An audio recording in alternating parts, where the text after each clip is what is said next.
Hey everyone, welcome back to the HS Tech Channel. Today we're going to be talking about this network that you see here.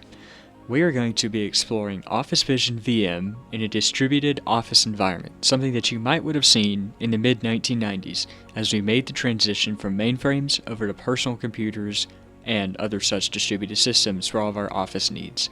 So I have here a variety of systems, and as you can see at the top right there's a VMCMS mainframe running VMESA 2.4 from the year 1999. It speaks NJE, which is the native networking protocol of VM, SNA, which is the native networking protocol of mainframes and many other computers, which is basically the most common thing before IP. And then of course it speaks IP. It also speaks PVM, but we're not going to worry about that. It is connected via a channel-to-channel adapter, which basically is a fiber cable that doesn't speak TCP/IP, over to another mainframe running ZVM 6.2, also speaking NJE, SNA, and IP, and also PVM, but we're not concerned about that. Those two machines are tied into an Ethernet network. Some of them speak SNA on the Ethernet network. Some of them only speak TCP/IP. So at the bottom left, we have a FreeBSD machine, and we have a Windows NT machine. The Windows NT machine provides remote terminals on that VMESA system, and it also provides a mail server. It also provides a directory server, I guess a domain controller is a more accurate term, and a file server, but we're not going to concern ourselves with that. We're mainly focused on what can the mainframe do for us, and how can these other machines on the network help us out. So I'm going to throw this image out of here, and so we can now see what we're going to be doing with this. Now, normally I would use like Windows NT or something, but just for fun, let's use Windows 3.1 with plenty of RAM. So we're going to use a couple of programs here. I should mention this beforehand, I have working TCP/IP on here, and before someone asks, no, I'm not using the Microsoft stack at all. I'm using Novell's stack, which provides WinSock in a very interesting way. And so I have all these programs at my disposal, like I have an FTP client, which I think I still have open, yeah. I have a Telnet client, I have an X server, and I have a web browser. And so I can literally browse my own web page of this. Of course the images won't load, but that's okay. Works pretty good. Anyways, but we're not here to surf the web or play around with TCP/IP or sit here and use Talk or Finger or X11, but we will use X11 later. We're here mainly to look at a distributed office computing environment, and basically a company transitioning away from mainframes. Now I apologize for the mixed match of dates of everything I've got going here. I'm running a VM system from 1999, I'm running a PC from 1993. This stack is from like, let's find out, probably a little bit late, 1996. So we're all over the place, but more or less we're going to say we're sometime in an undisclosed date in the late 90s, and we, for some reason, we're still using this junky old PC. I think I literally just reached for this VM because it was the first thing I had. So we have a few programs that are going to help us along our way. We have a program called Personal Communications, and what we're going to do here is, if you recall back to this diagram, you'll see, sorry, I need to release the mouse there. You'll see that this Windows NT server has this IP address down at the bottom. Now, we're going to connect to this, and when we connect to it with a Telnet 3270 client, we're going to get a 3270 terminal on the VMESA mainframe. The reason for that is because we don't use VT100 style terminals. Well, you can, but it's not very invigorating. As a matter of fact, if I Telnet into the IP address of that VM system, you know, it's not particularly useful. So we're not going to bother with that. Instead, we're going to use the actual real terminals that mainframes would have used. Now I have a few options here. I can connect to the mainframe directly using the SNA stack that's available on Windows, but in case you can't tell, I didn't install it. As a matter of fact, I installed this literally like 30 minutes ago. We can talk into a 3270 emulation gateway. This sometimes works, but I don't actually have the 3270 emulation gateway functioning right now. It's an IBM product you can get. Sometimes it's called Communication Server. There's a Windows NT and an OS2 version. I have that running, but we're not going to test it. I also have NetWare SAA. Now this actually legitimately does work, and in case you probably can't tell, I do actually have a functioning NetWare client, and I am actually logged in. Yeah, so there I am, I'm logged in.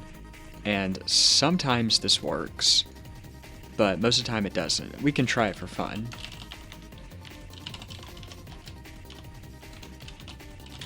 but this will allow us to make a connection to the mainframe. There you go, socket open failure. We don't have true IPX support with this stack.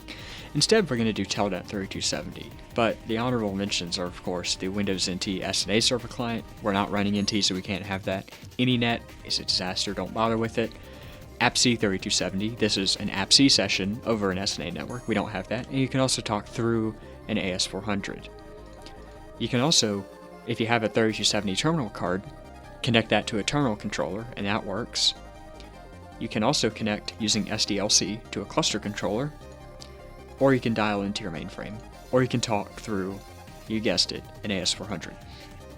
But we're going to use Telnet 3270. This is the IP address of that Windows NT machine, as you can plainly see here, and it listens on port 23 for Telnet 3270 connections. So here we go. We're going to go ahead and connect, and whoop-de-doo, here's the login screen of it. So this is a login screen that is being shown as sort of like a gateway. So all of this is being shown from that VMCMS system, but we have other systems we can connect to, but we're only going to focus on VMESA 2.4 and ZVM 6.2. So let's go ahead and punch in the system name to select it, and here's the actual login screen of VM. It's like if you initialize a terminal and it was just like a hardwired terminal straight into a mainframe, you weren't going through an SNA gateway, this is what you'd see.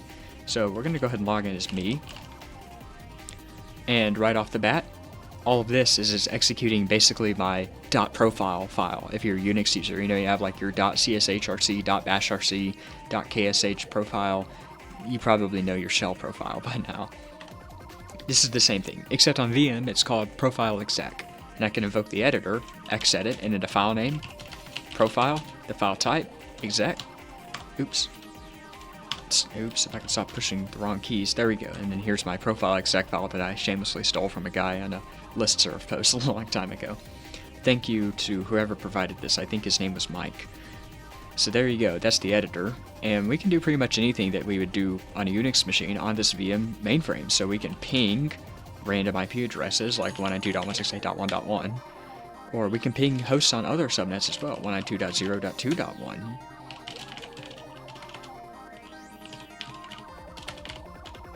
This is my workstation. It got this address earlier through DHCP. And we can also ping host names. But we're not going to bother with that because we already knew that works. So there are a variety of things that you might associate with a computer. So writing programs, for example, is a pretty good one. So what compilers do we have at our disposal? Well, we have a C compiler, of course. If you type CC, you get the help for the C compiler. We have COBOL 2, which is the COBOL compiler. We have plyopt, which compiles a language called PL1, which was essentially what you used before C.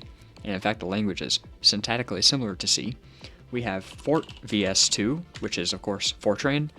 We have ASM-AHL, high-level assembler. And we have a few other odds and ends as well. And sorry, that was the wrong key. But we can compile and write programs, just as like you would expect. So we have like a test COBOL program. There we go, if I can push the right key. Actually, sorry, it's not called this.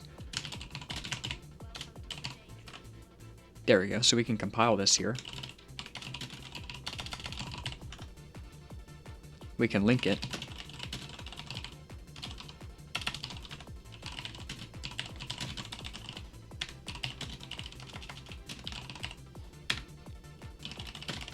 And we can run it. So we can write programs just like that, and the C compiler works the exact same way.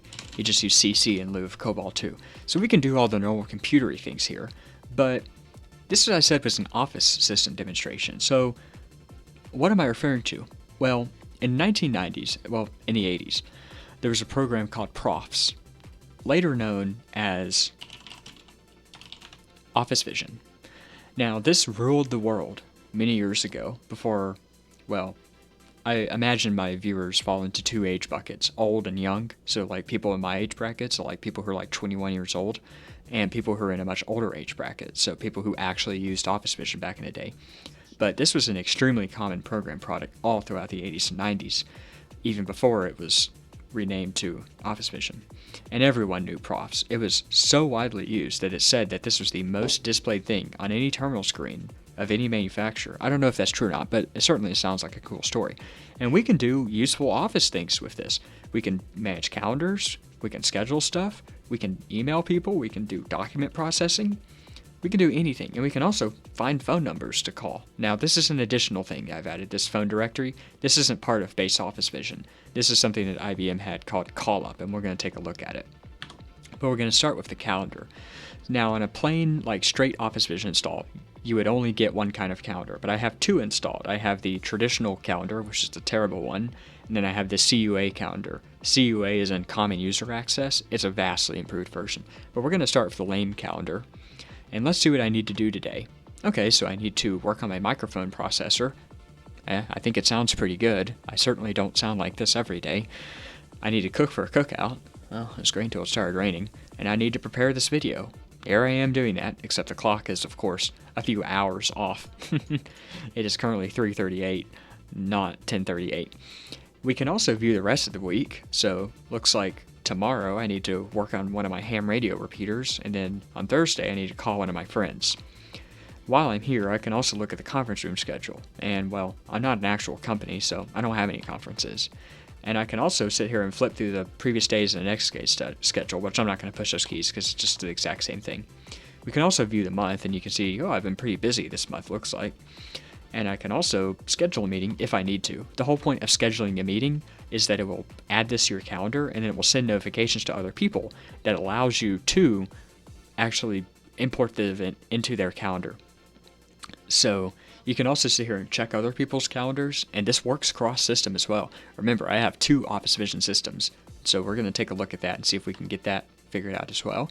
And we can also print at least a bit of the calendar. You can print as much of the calendar as you want, but it shows up a dialog here, and it allows you to produce a printout. And depending on how your OfficeVision administrator, which, well, to be honest, is you, if you ever decide to run this, you're going to have to either define an AFP printer, or you're going to just want to use this send a print file thing here and send something straight to like a RSCS LPR printer, and we're going to look at that later. We can go to main menu number 2, and I just got to say, I will never not give IBM grief for this. I mean, look at this. How did they screw this up? This was the most famous thing ever, and they screwed that up. I don't know. Change other users' access to your calendar? Let's see. Type in a username to whom authority is being given so that you can... Okay, well, we're not going to bother with this, but you can imagine what that does. View the list of authorized users. Well, no one else but me. We can add company holidays, and we can import those into the calendar, and we can also change calendar options. So we can set the time zone. In this case, we want CST, but I believe we can change that to GMT, and we can kill the time zone offset. Never mind, that doesn't work. Just for fun, let's change it to Eastern Time. And if we back out, you'll see the clock actually rolls over appropriately. So that's useful if you're traveling and you're in a different time zone. And that's pretty much it. This is obviously the lame calendar. There's also the fancy calendar. This one's way cooler in my opinion. I mean, look at this. We have like all these actions we can add. We can add a recurring event. We can add something that comes up every day. And it's as easy as just typing stuff in, and if you want to insert something between the line, you just come over here and do A. It's as easy as that. We can view 7 days of the calendar. Sorry, wrong key. I pushed PF2 instead of 2. There we go. Same thing, except it's a little bit more colorful this time. View the conference room schedule. There's no conferences. View the month. This is beautiful looking here, and we can, of course, press the day that we want to see, and we can come over here to the next day, and there we go. I accidentally typed over that. We can print the calendar just like we did before. We can view the business week, which just automatically figures out the week. And one of my friends said that this reminded her of a Gantt chart. I would agree. It's pretty useful. We can view a 6-month calendar, which just spits out a nice little calendar you can see here. You can print it if you want. We can also search for stuff. So let's see. By the end of this week, I need to call at least one of my friends. So it looks like I need to call him on Thursday. There you go. Easy as that. And we can also import, all those company holidays. It's pretty good stuff. So that's the enhanced calendar. Now we can also open the mail, and right off the bat, you're going to see a variety of different mail formats.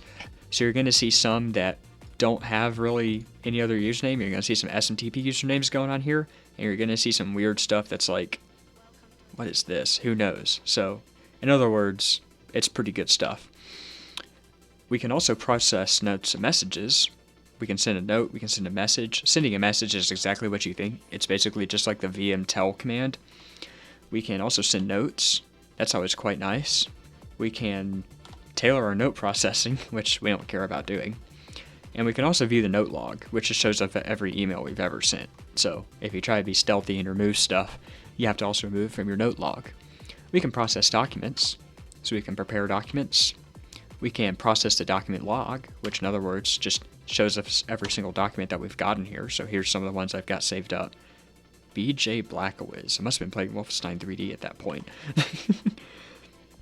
One of my many filler names I use for testing stuff. Check outgoing mail. This is the worst dialogue ever.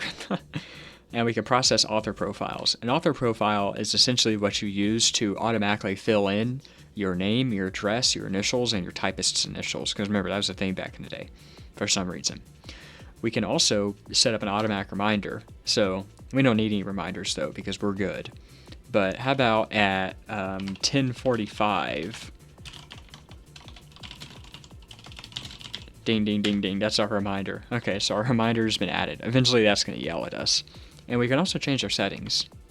So you can process your nicknames. This is literally just your VMCMS nicknames file that has like symbolic destinations and usernames for everything. We can change your password, which does not work at all. Eliminate the logo display and eliminate the confirm display. Now I'm not going to disable either one of those because those are both useful. But at this point, we can also invoke CallUp. Why? I don't know why that happened. I wager I've corrupted a DASD on accident. But anyway, CallUp was basically a phone menu list, if you will. I cannot believe an operation exception is the problem here. Normally I'd show you CallUp, and it kind of sucks I can't. That's sad. So I had to restart my virtual machine there. That's what that was. Is the virtual machine there crashed, and then I just rebooted it, basically. So we're not going to worry about CallUp, but it's basically a phone directory tool, and it is surprisingly useful. Maybe if we log in as a different user, it'll work. But at this point, we can send ourselves an email. So I can process notes and messages. I can send me a note, so I can send myself a note. Alright, that's fine. We're going to go ahead and send that off. And you're going to see, hey, I got a mail. So we'll open the mail. There we go. Awesome. We can also reply to ourselves, but no point in doing that. We all know how that works. But, oh, there's my reminder. That sure is helpful. There are a few other interesting things that I should note on here. For one, we have a lot of stuff running on this particular machine. So much so that it makes us scroll. And there I am, down at the bottom, logged in. There we go. It spans the whole roll of the screen here. But we have RSCS running. So if I do smsg rscs qsys, you'll see all the NJE network links that I have. If we come down here at the bottom, there's an SNA NJE link. So that is a link to either a remote system that's a VM system or something else over the SNA network protocol. In this case, it's a Windows NT server. Excuse me. We already saw that Windows NT server, so we already know what we're in for.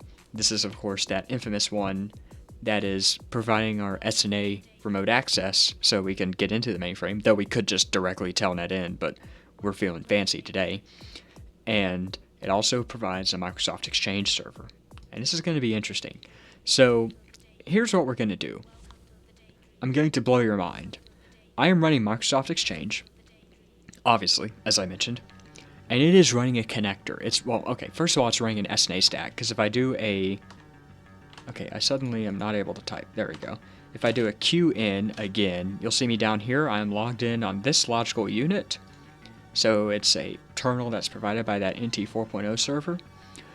And we already know we're running Exchange, and we know we're running an OfficeVision connector, and that OfficeVision connector is going to talk to this system via NJE, which is the native VM networking protocol, over SNA, which is the native IBM mainframe networking protocol.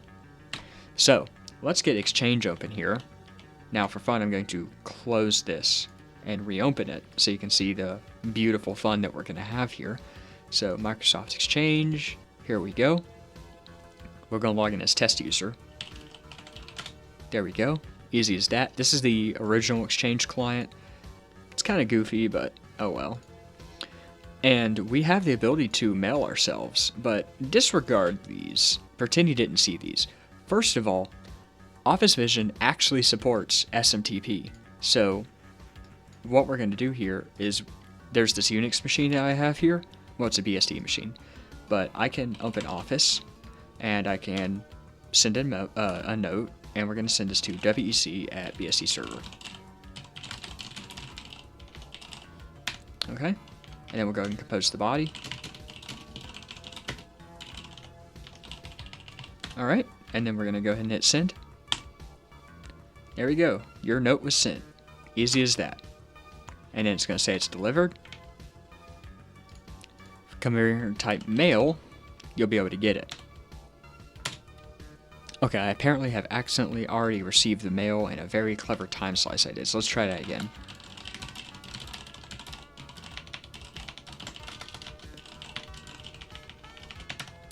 There we go. Spool file received, spool file delivered.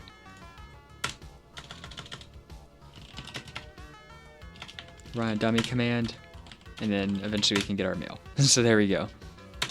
I was hoping it would show us the, like, you've got mail, because that usually runs after you receive a mail and you run a command, but we didn't get it. We can reply, so this is a reply. Dot on blank line to enter, of course. Now, of course, when we ever do this, we end up replying to ourselves, which is kind of stupid. But over here, because 3270 terminals aren't like automatically interactive, the moment I push a key, we're going to get a message. Okay, so I got a reader file from SMTP, which means I have a mail I can receive. So I'm going to open the mail, and here it is. And, geez, has some stuff. Probably doesn't help the fact that it's running through DKIM and everything else, but there we go. So this is a reply, and so I can reply to this, so this is what we want. Alright, and we'll go ahead and hit send. There we go. Same thing you'd expect. Not accepted. I know. Thank you. I was pushing the wrong key like an idiot. Alright. And then, of course, I've got the reply. And, of course, we get the whole thing. Really bloats it up. Alright, but we can also email that other system. So, if I come over here, and I mail... Remember, this is attached to that Exchange server.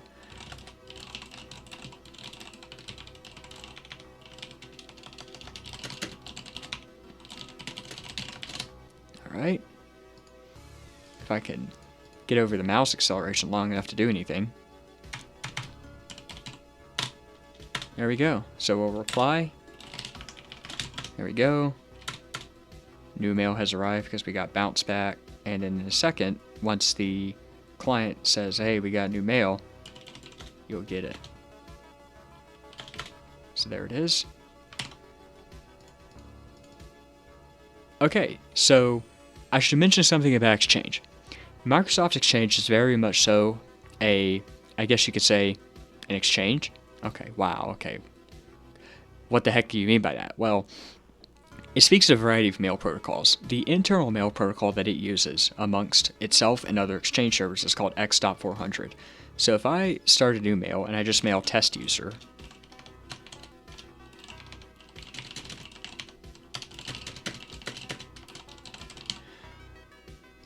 this is going to be sent just verbatim. There's no like domain name, there's no special addressing format. It's basically its own thing. Now, of course, I can enter a full X.400 mail URI format, but it's horrible to write and it takes forever to do, and it's so unbelievably confusing. Exchange intentionally hides it from you. But if we start doing SMTP, of course we get an SMTP mail, like a proper mail address, like an internet mail address. But remember how I said that this machine is also tied into NJE? What if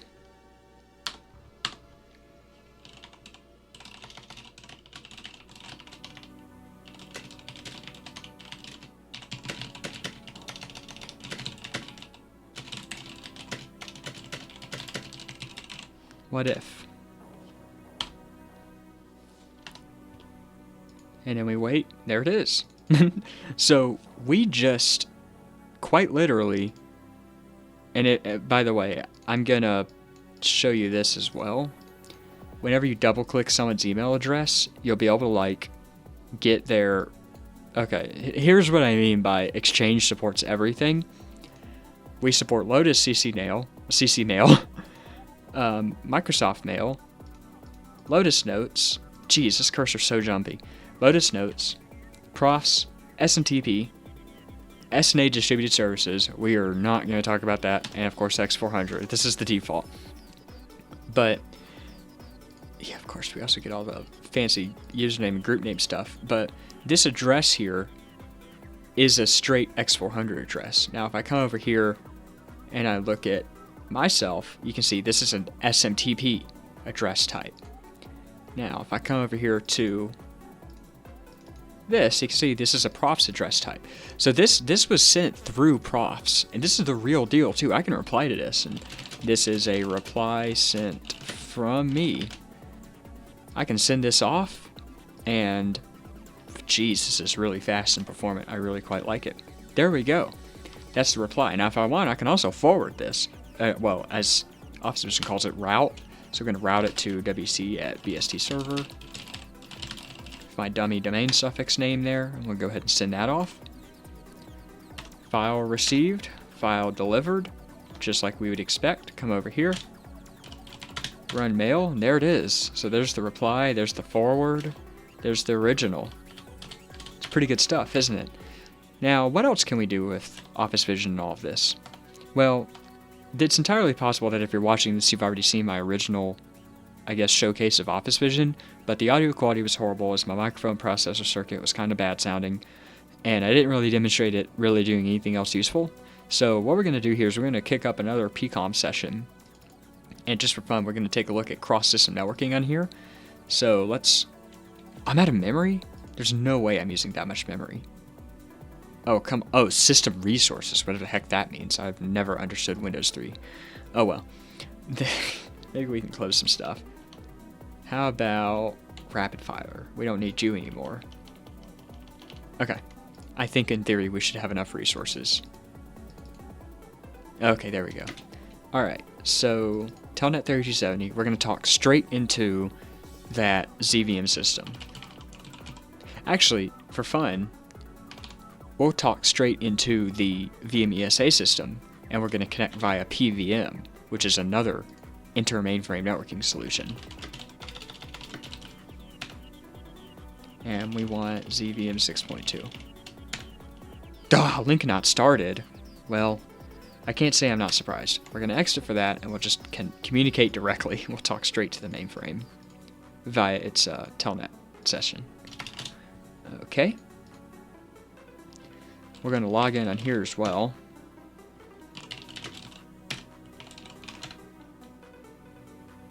That was so slow. You'd be surprised. It's not the mainframe that's slow, it's this freaking Windows 3.1 that's slow as mud. I promise, next time I use Windows NT and we won't be dying over here. Alright, so I need to VM link sysadmin 399 to access the OfficeVision files. The password's read. I can run Office. Oh, jeez. That's the actual main menu, in case you're wondering.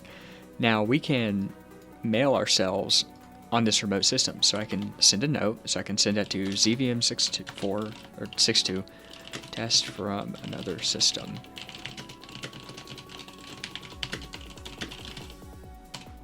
Alright. Send it off.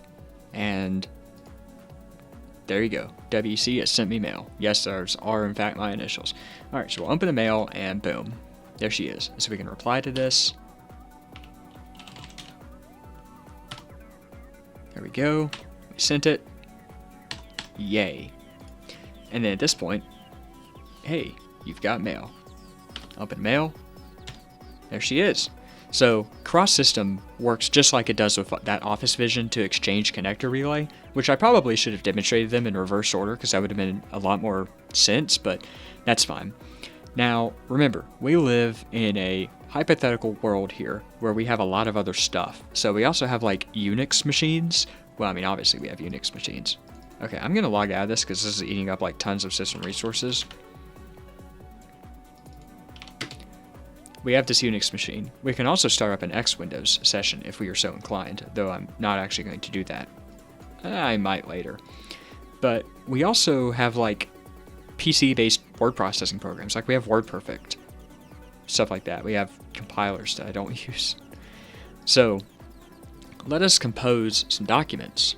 Now, if we go into process documents, we can prepare documents, we can process the document log, which I already mentioned was literally every document I have stored up.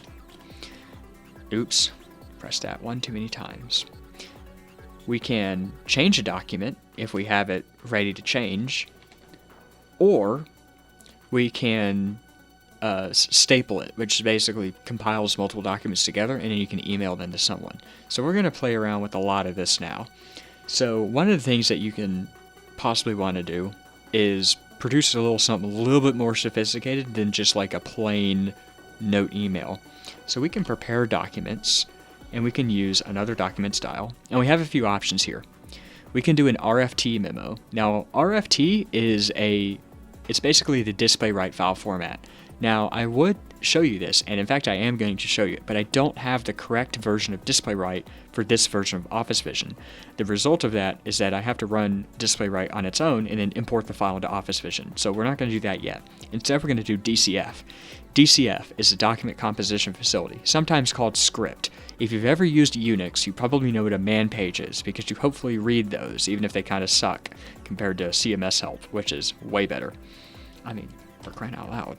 Oh, never mind. I need to link to the help disk, but the the help on VM is absolutely beautiful compared to man pages, but both the Unix man pages and VM help use a similar thing.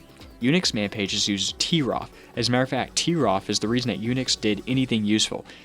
You know, a lot of people complain about Unix having that not a typewriter error message. Well, guess what? Unix is literally a typewriter. It was intended to run troff. That was the first thing that it really did at Bell Labs in a useful capacity. And we have a clone of troff. Well, it's not really a clone. It was something that developed alongside troff, and it's called script, which it's not an acronym. It's just the name of the program, more commonly called DCF. So we're going to produce a DCF interoffice memo. So we're going to send this to an author profile. So if I type in my author profile name, it will, in theory, automatically load the rest of this. Type as initials, that's me, and we're going to send this to, well, we're going to address this to, in this case, my initials. I don't want to type out my name because it's long, even though everyone knows it. Subject, a test. What is this, memo? I guess. And then when we're done, push F7. Now F7 just goes to the next part, and it allows us to start typing. And now, of course, we're feeling fancy, so we're going to push F10, and we're going to go into power typing. Why is it so laggy?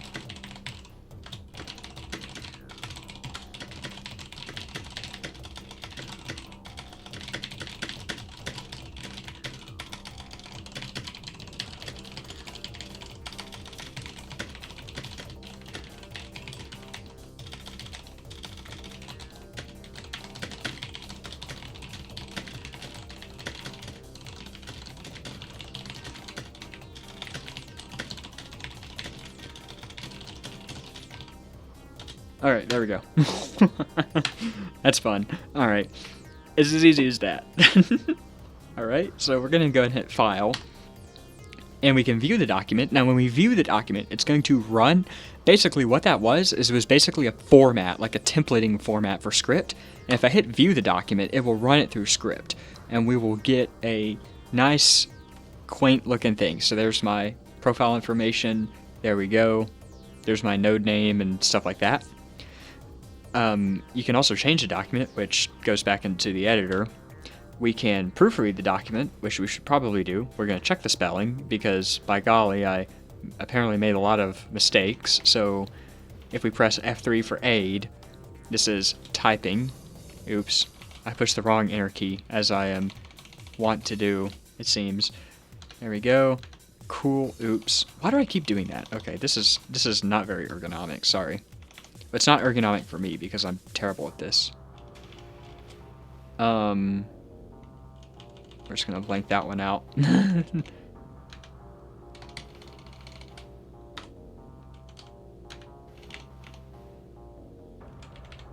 push the insert key, and we can, never mind, we cannot, okay. If you push unlock, you can unlock the line, and you can insert this.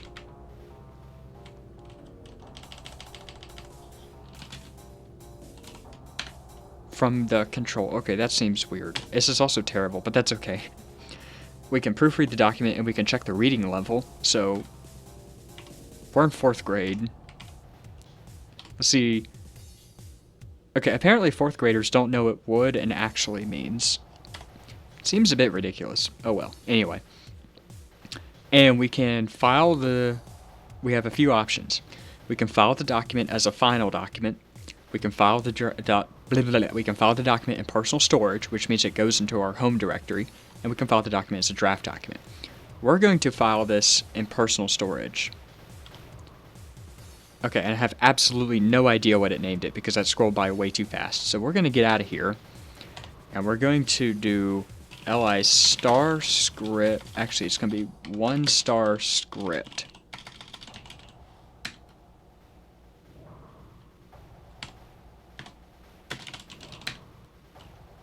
Okay, so it's 11 script. We're going to invoke the editor on that, and this is the input that I typed. Okay, so there's all of this, like, special... You saw these control statements? It's very reminiscent of script, which is actually really interesting. As a matter of fact, something I often find a good example is I made this here. This is an actual... Oops, there goes my control key. This is an actual real poster I legitimately have hanging on my wall in front of me. I'm a ham radio operator, and we have a variety of frequencies that we use for standardized actions. And so this is the result of that, fruits of that labor of reading a chart. If I do script and plan 2, and then I just paginate through it, VM doesn't auto-scroll. So that's why I'm pushing the clear key. There you go, it's this nice document here. And I can also format it into PostScript too, mind you. And then from there, I can get a printout of it on a laser printer sitting next to my desktop here. But what we're going to do is we're going to go back into OfficeVision, and we're going to go back over here. We are going to add or change the document file and its log info. So in other words, we're going to store. We're going to do 11 script, which is the one we were working on. And we are going to add the document file in which no changes will be made. Okay. Do you want to erase the document from your personal storage? Sure, we don't need it anymore. It just deletes that file 11 off the disk. And then from here, we will be able to come over here to the document log, go to option 6, and here we go. This is what we've been working on.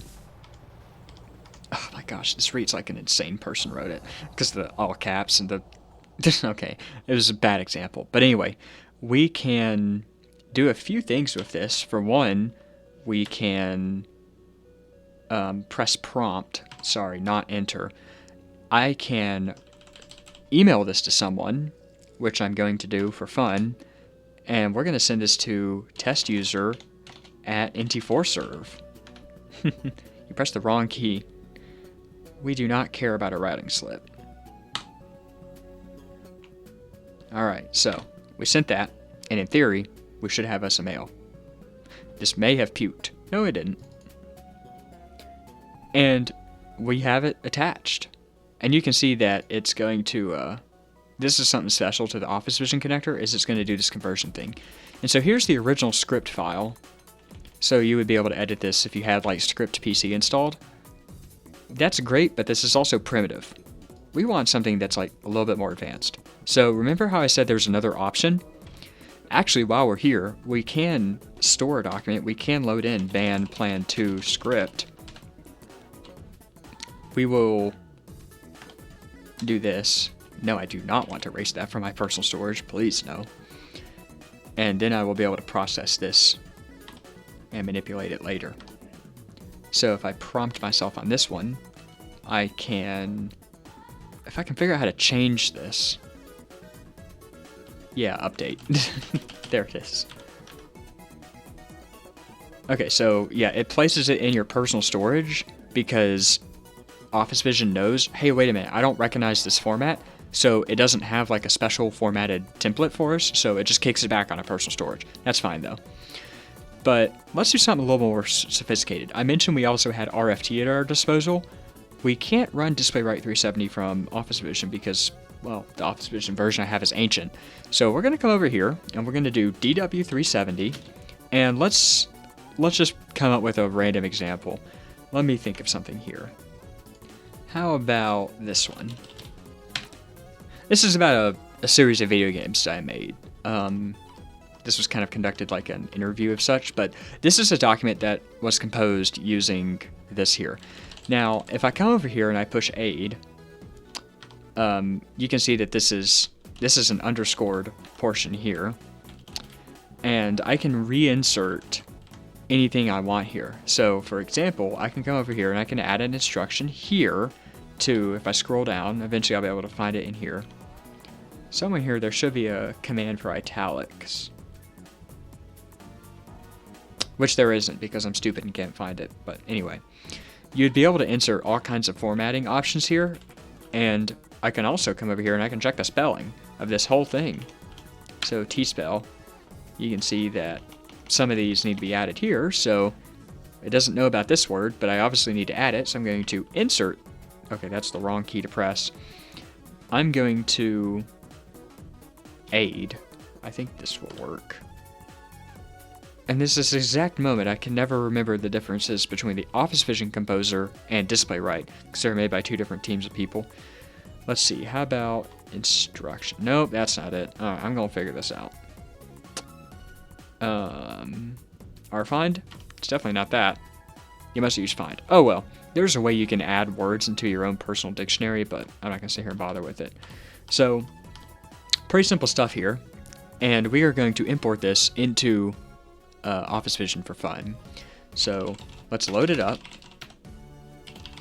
If I can spell, we're going to process documents. We are going to add a document. Okay, wrong key, sorry. We're going to import that, and let's see. We do not intend to make changes to it. Do I want to erase it from the personal storage? Nope. In other words, I want to keep it on my mini disk because that's what I'm working on it. So I'll be able to, I'm about to blow you away. We're going to, no, actually, sorry, wrong key. We're going to go into document log and we're going to find it here. Here it is. If I hit enter, it will actually show up, even though this is kind of questionable because you can see that this is obviously not like working super well, but oh well, here we are. We're here in the OfficeVision skinned version of DisplayWrite. That's okay. But we're going to route this to our PC.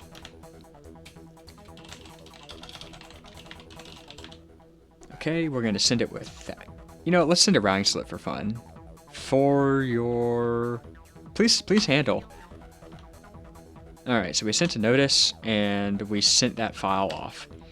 If I come over here, eventually, we should be able to get it. At least I hope I get it. It may puke on the routing slip. I don't know if it can handle a routing slip. And from the looks of it, it doesn't. So let's try that again without the routing slip. So we are going to view this. We are going to route this to test user NT4 serve, and we're going to not send a routing slip. Okay. And please don't hang. There we go. Error notification received. Huh, I can imagine so. That's fine. We're not going to worry with that. But here it is. So, we now have this RFT file. We need to do something with this. So, why is it storing it here? Okay. We're going to save this as a file. We're going to store this in the root of the disk. Actually, I'm going to create a directory to store stuff in, because I feel dirty doing that.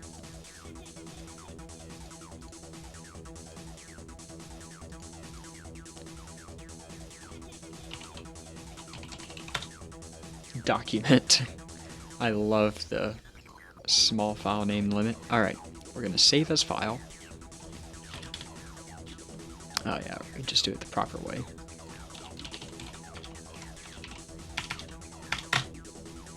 That was cumbersome.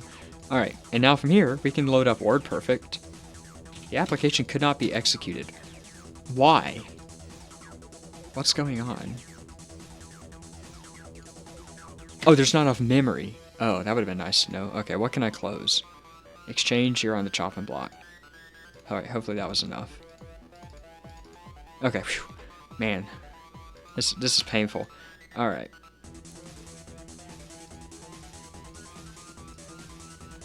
And we were importing it as DCA RFT. There it is.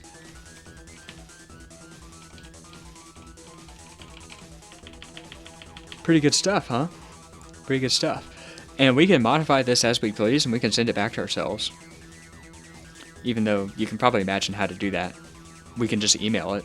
Actually, yeah, we can literally just email it. So we will... Actually, we will compose a new document.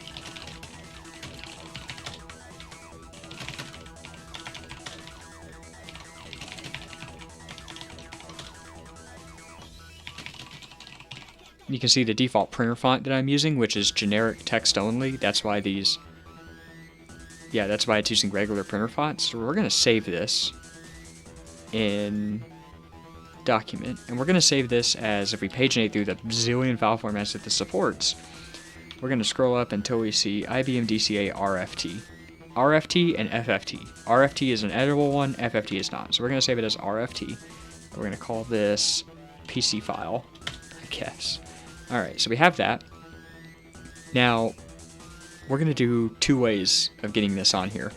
We're going to file transfer it. So the way you do that is by using this button here, send file to host. And we're transferring as VMCMS. This is important. If you don't do this, it's going to break. We're going to store it as PC file RFT. Okay. And we're going to send. And it's literally sending it through the screen. It's the craziest thing in the world. Okay. And then when I run this, there we go.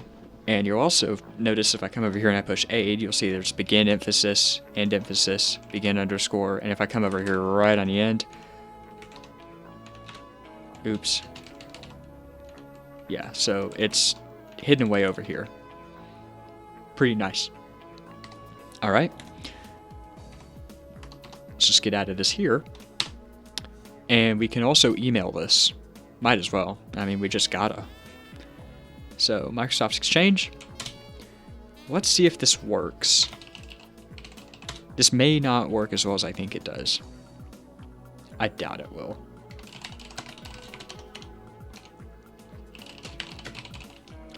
We're going to insert a file.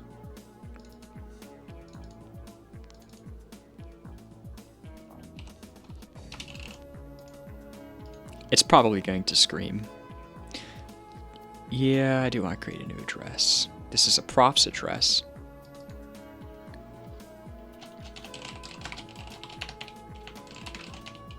And I forgot you do actually have to do this. It is kind of terrible. Oh, gosh. There we go. Alright, so we sent that. Oh, we got two. This is going to be interesting. I've never done this before. Alright. Open mail. Okay, first off, what was this? Okay, yeah, so it couldn't receive that. Oh, test user unknown. Okay. That's what that was a few minutes ago. They will arrive as separate documents in your mail. Okay. Okay, so there we go. So I send it as an RFT file, and if I hit enter, there it is. There's the RFT file that I composed in WordPerfect, just showing up on VM without a problem. It's pretty good stuff, ain't it? Alright. So what else can we do?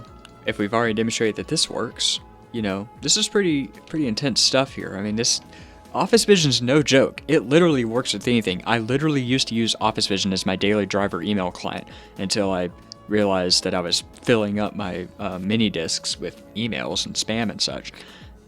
No performance problems whatsoever. And this is on like a 25-year-old mainframe. This is pretty good stuff. This is no joke.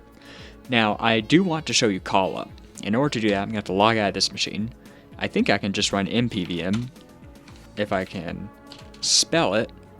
And I can queue up a link to... Oh, yeah, that's right. We don't have PVM working. Okay, never mind. Yes, please leave mpvm. I never want to come back.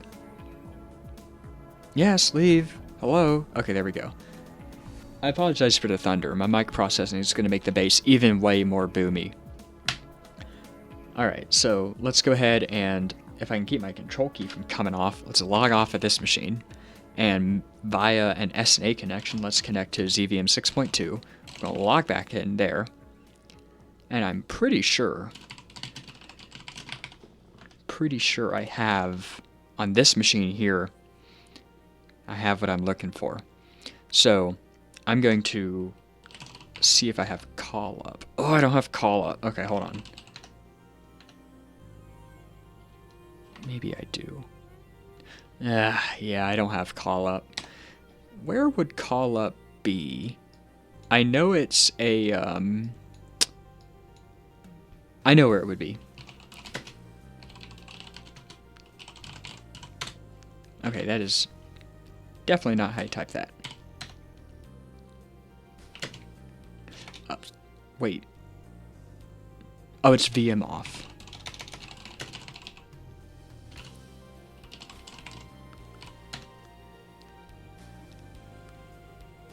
Okay, I don't know where I have this. I guess we gotta queue up another session here.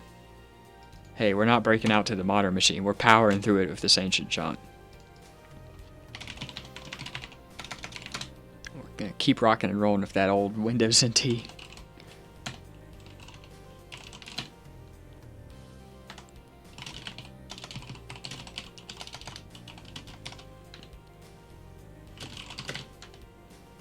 Oh, it is sysadmin 399. Okay, well that's kind of terrible. I don't have it.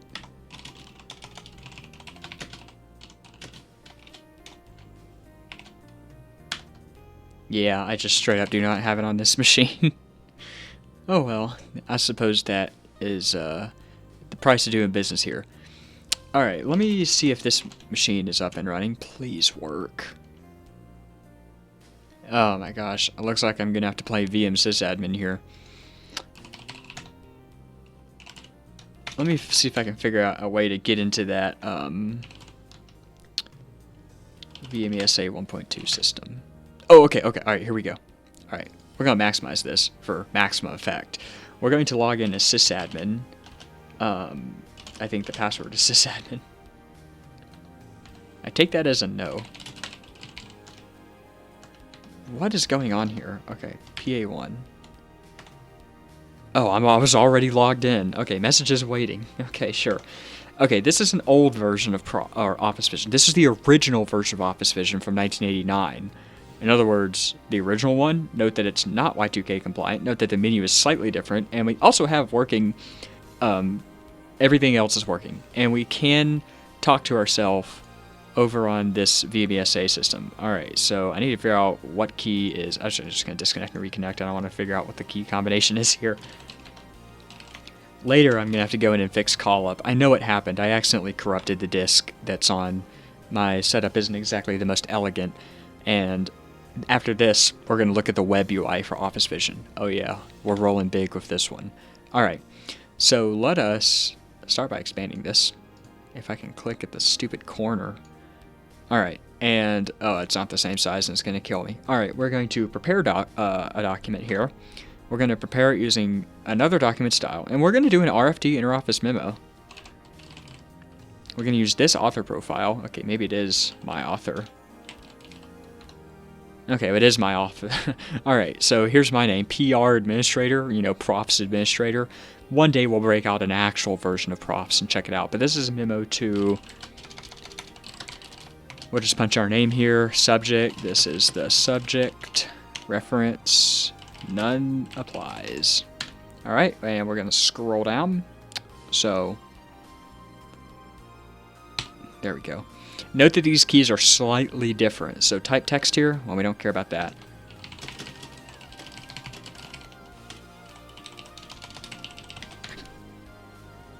Okay, so that did something. Now, we are going to go ahead and send it. So to do that, we do end. And then, at this point, we're going to file the document as a final document and mail it as desired. We want to mail it. We don't care about printing. The database is not available. What? That's nonsense. Okay, hold on a second. I gotta get out of here. Oh shoot, I'm stuck in this menu. Alright, I'll tell you what. File it as a document in draft storage. Don't want to mail it.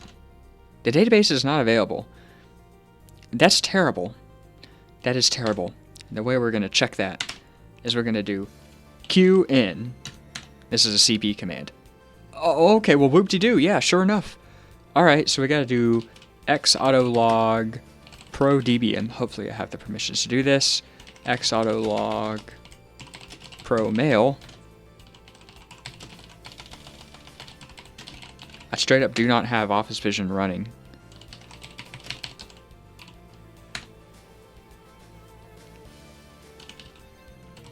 Yeah, okay, the calendar. Oh yeah, it brings up... Oh, I literally typed it twice because I'm looking out the window at the rain. Pro MBX. Okay. Let's return to VM. Now, we're going to file it as a final document, and we're going to mail it. There we go. The editor does not know... Okay, this is what I mean by this version of this version of DisplayWrite I have is like kind of questionable.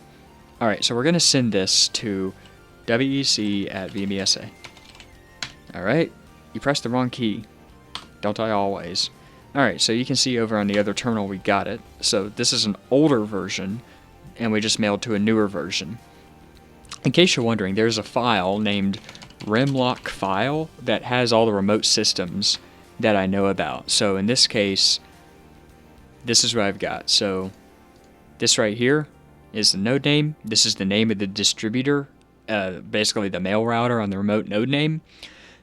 Really what this is doing is profs will send your notes to this user who will then need to receive them through NJE. This right here is your character install ID, and then the letter here is the version. Okay, well I can't actually change this file, I don't have permissions to do it. This right here, there you go, R is like the original version, and then it's pretty simple stuff. This is that NT 4.0 system, so we're going to quit.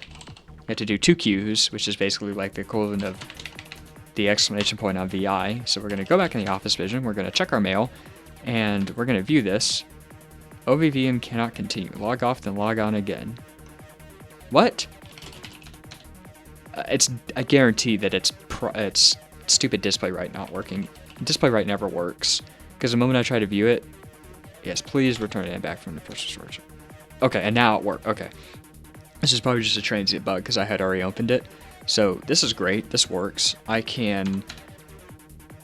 Okay, it is puking when I try to run DisplayWrite twice. Jeez, that's slow. Wrong key. That's my muscle memory killing me again. Alright. Yeah, so that's what that bug was. Alright, so we are going to create a new document from this one. It does exactly what you think. I can file this in my storage. Okay, so it's in the document log. So yeah, I do want to leave the in basket. Okay, items will be discarded or filed. That's that confirmation thing. If you come up here, it's like eliminate confirm display. That's what that does. I do like the confirm display because it keeps me from doing something stupid and run myself into the ground, deleting everything. All right, let's go ahead and process that document log, and let's view the document log information. And okay, well, it didn't show up in there. I guess something didn't work right, or maybe I selected the wrong choice.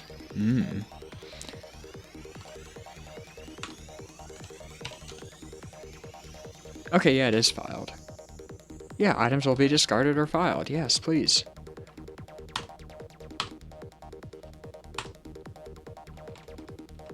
Yeah, okay. I don't know what's going on there.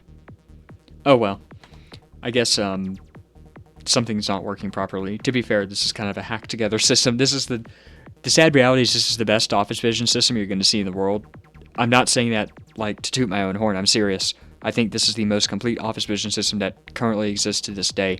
And that's saying something, because I can barely get it to work. I'm going to be honest with you. You do not want to run this unless you really, really, really want to. Or if you're just bored and you're good at VM. That's fine, though. Alright. I think we've done enough of that. Now, let's look at that web UI. Now, at this point, I am sitting here, and there is a module that I loaded in my profile exec. If I come down here, you'll see it.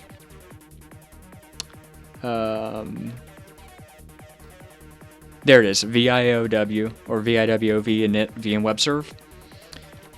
Now if I sit in Office, and I no longer need this session,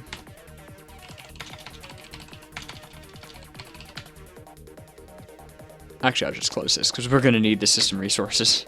We're about to run a web browser. Web browsers have always been bloated. It's always been that. Alright, let's go and load up Netscape. And we're going to load up 192.168.1.2290/VIOQ.rex. I think this is right. URL does not identify. Okay, hold on. I gotta figure this one out. Okay, there we go. Took me long enough, but I got it. So we're gonna go ahead and log in as me. I apologize for the thunder. It is pouring rain outside. And here we go. This is my OfficeVision web GUI. Okay, it's not mine, but this is the one I use. There's a few others you can use, but this is the most ideal one. Also, this is an OEM version of Netscape 3. Okay, this is good. They should have this. Sorry, I'm pushing the wrong button. Okay, well. Anyway, this is a 1.2. Wow, okay. Oh, wait a minute. Okay, never mind. This is Novell's version number. Okay, I'm pretty sure this is Netscape 3. Anyway, so it obviously works, but I can load up my inbox. Please, by all means.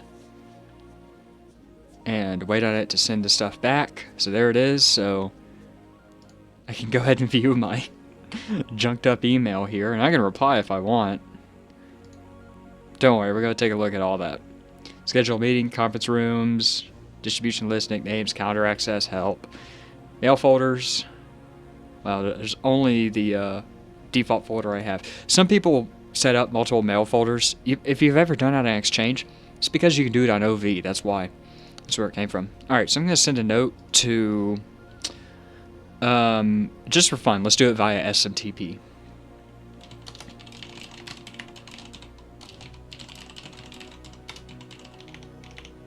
Oh, that's right, I can't tab. I have to click like a Neanderthal.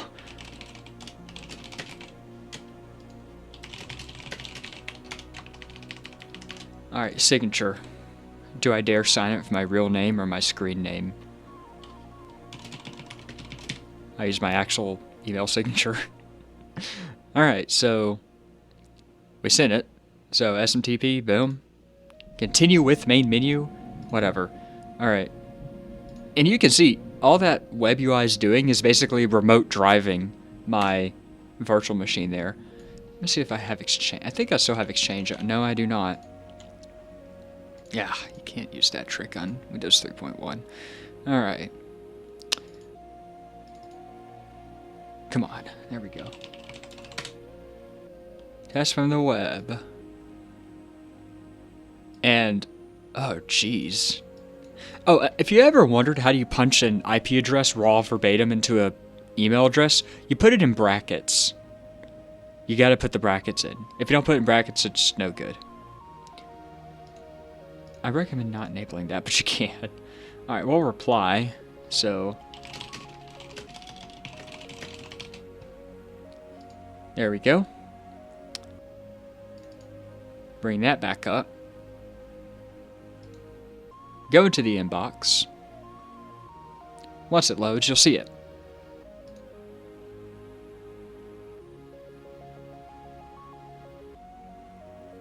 Okay, maybe something's not working properly. Oh. The recipient's name is not recognized. Valid address. Yeah, I could imagine. You know what? We'll have to do it like this. That's the one place where it deviates from the standard.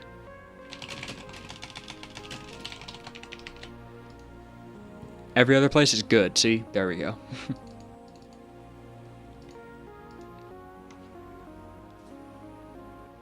Slowly but surely. Whew. Okay, that was not it.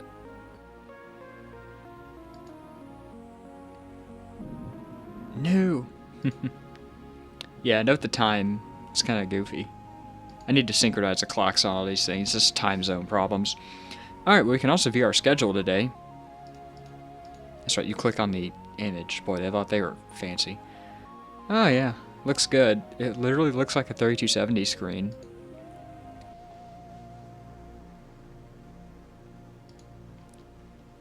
Connection reset by peer. Well, I crashed it. Probably because there's actual bugs in VM web server that I'm using. Anyway, there you go. That's OfficeVision. If you made it this far, I congratulate you for sitting through that 1 hour long mess, but the fun's not over yet. Now we're gonna have a little bit more fun with X Windows. So I'm going to stop PCOM because it's no longer going to be viable to use because of the amount of resources we're about to consume. It's about to be amazing. We are about to use VM without ever actually using VM. So we need this here, but we're going to start an X server. If you don't know what X is, I am going to be surprised. But something special about X is that the whole thing's network aware. And you can do some crazy stuff. So there's X servers for literally every system ever made. And if I do W, you can see this is my username. So I'm going to set in the display 192.168.1.29 is my workstation IP, and then :0.0 is my display name. And I can use the basic stuff, like I have TWM, MWM, I have XFCE installed, but let's go period accurate. Let's start CDE. Go ahead and run the X session, which starts CDE, just like that. So we now have a working CDE remote desktop session on Windows 3.1. And thing is there's no like image through the network. This is all being rendered locally by this X server. It's pretty advanced stuff. And I can sit here, I'm gonna run a terminal, get all the good stuff going, like the mail command, which I for some reason have caps lock toggling problems as usual. Okay, great, now my caps lock key is inverted. Oh well. The typing lag on this is unreal. I mean, it's literally like half a second. I can imagine that's about how it would have been in the real world with real hardware too. I mean, this is a completely plausible scenario. I mean, this is not... Okay, CDE is a little bit much, but this is reasonable to expect. Alright, let's try a few things here. Open up the mailer here. And we're going to do some cross-system stuff here. So... Ooh, actually, yeah, this is going to be tricky. That's fine. We're going to take OfficeVision out of the picture for this, but we're going to email ourselves using the Exchange client. So, message, mailbox, new, no, that's a new mailbox. Okay, compose, there we go. You think I know how to use this. I've used this a ton, but not recently.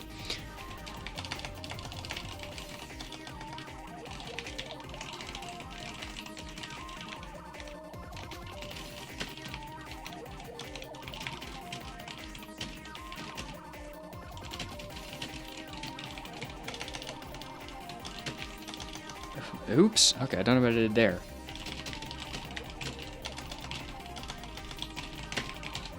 Okay, I can play music with high latency, like I can play a theater organ in a big theater all day long, but I cannot type on a laggy terminal there. Alright, so we're going to send that off, and okay, sorry, I was alt-tabbing incorrectly. There we go, test from Unix.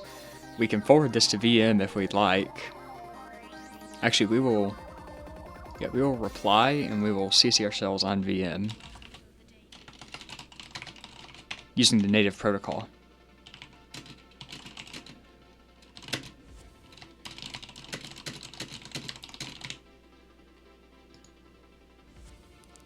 And we're going to do something interesting here in a second. Well, maybe interesting. Some might think it's kind of stupid. All right. So there's that. And you can see when I did this, something really interesting happened here. Look at this address here. The way Exchange works is it will generate addresses like for all addresses. So like every user has an address on all protocols, as does every other protocol. You can see you can relay through Exchange. So if I copy this here and I compose a new message. Oh, please allow me to paste. Okay, thank goodness. This is where it gets interesting. And we're going to use the web UI in order to receive this.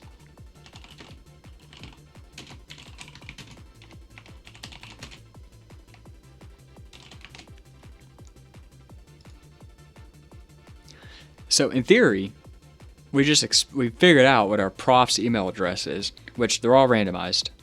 So if we flip back over to... Oh, no, I did close it. All right, that's fine. We're going to make our life difficult, and we're going to telnet into VM. Never mind. All right, we're gonna kick PCOM back up, and maybe there's enough resources to run PCOM.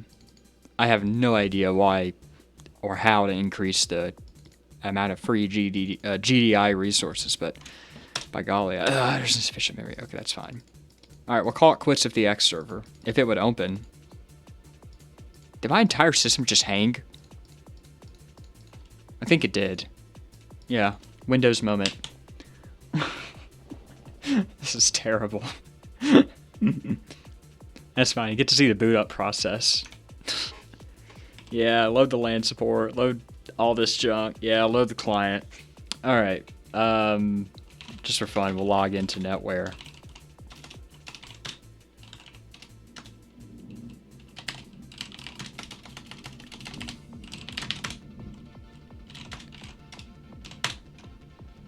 All right, we're back in business.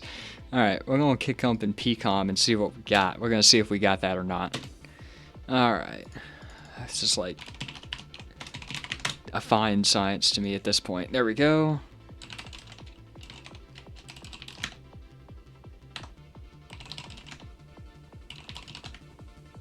All right, and we're going to open the mail. Hey, here we go, and I got it. Note that the username that it gets is like dummied. It's literally like the null. And you can see, this worked. It actually worked. Pretty clever stuff. And I can reply to this as well.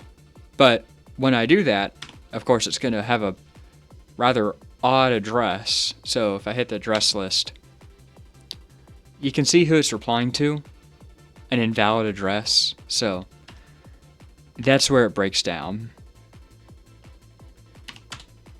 So, yeah, it has its limits.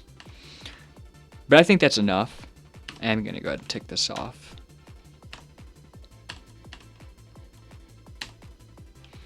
But that's it. You made it through. You survived. Thank you for coming to this escapade. I hope this has been entertaining. In the next video, I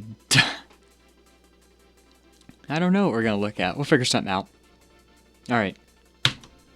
Bye, guys. Thanks for watching.